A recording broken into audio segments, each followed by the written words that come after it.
వ్యవసాయ పనిముట్లకు నేల తల్లికి పూజ చేసి విత్తనం గొర్రు పట్టి ట్రాక్టర్ నడిపిన ఏరువాక పౌర్ణమిలో సందడి చేసిన నంద్యాల డాక్టర్ బైరెడ్డి శబరి.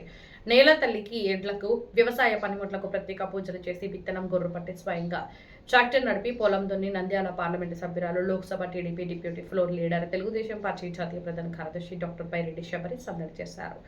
సోమవారం నంద్యాల ప్రాంతీయ వ్యవసాయ పరిశోధనా స్థానంలో నంద్యాల పార్లమెంటు సభ్యురాలు డాక్టర్ బైరెడ్డి శబరి, రాష్ట్ర మంత్రి NMD Farooq, Panyam MLA, TDP జిల్లా అధ్యక్షురాలు గౌరవ చరిత, నంద్యాల జిల్లా కలెక్టర్ జి రాజకుమారి, ఏడీఆర్ డాక్టర్ జయలక్ష్మి, నంద్యాల జిల్లా వ్యవసాయ శాఖ అధికారి నున్నా వెంకటేశ్వర్లు తదితరులు పాల్గొన్న ఏరువాక పౌర్ణమి సంబరాల్లో నంద్యాల ఎంపీ డాక్టర్ బైరెడ్డి శబరి విత్తనం గొర్రు పట్టి స్వయంగా ట్రాక్టర్ తోలి సందడి చేశారు. ఈ సందర్భంగా ఎంపీ డాక్టర్ బైరెడ్డి శబరి మాట్లాడుతూ, ముఖ్యమంత్రి నారా చంద్రబాబు నాయుడు నాయకత్వంలోని మా మంచి ఉమ్మడి ప్రభుత్వం రైతు పక్షపాతి అన్నారు.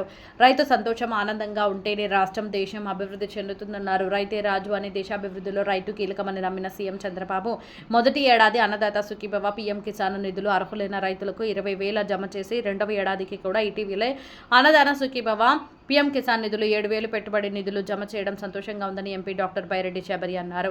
ఏరువాక పౌర్ణమి రైతుకు ఎంతో ముఖ్యమైన రోజు. నేల తల్లికి కుటుంబ సభ్యులుగా భావించి ఎడ్లు, పశువులకు, వ్యవసాయ పనిముట్లకు రైతు పూజ చేసి ఖరీఫ్ సీజన్ వ్యవసాయం మొదలుపెట్టడం, భూమిలో విత్తనాలు వేయడం మంచి రోజు. భారతీయ రైతు సంప్రదాయం అన్నారు. కృష్ణా, తుంగభద్ర నదుల నీటితో రాయలసీమలోని అన్ని చెరువులను నీటితో నింపి కుప్పం చివరి ప్రాంతంకు సీఎం చంద్రబాబు సాగునీరు తీసుకెళ్లి చరిత్ర సృష్టించారని ఎంపీ డాక్టర్ బైరెడ్డి శబరి అన్నారు. ఈ ఏడాది కూడా సకాలంలో వర్షాలు పడి రైతు పంట చేతికి వచ్చే ఆ దేవుళ్లు దీవించాలని రైతు సంతోషం మా ఉమ్మడి ప్రభుత్వం లక్ష్యం అన్నారు. రైతుకు కష్టం రాకుండా చూసుకునే బాధ్యత మా మంచి కూటమి ప్రభుత్వందే అని ఎంపీ డాక్టర్ బైరెడ్డి శబరి అన్నారు.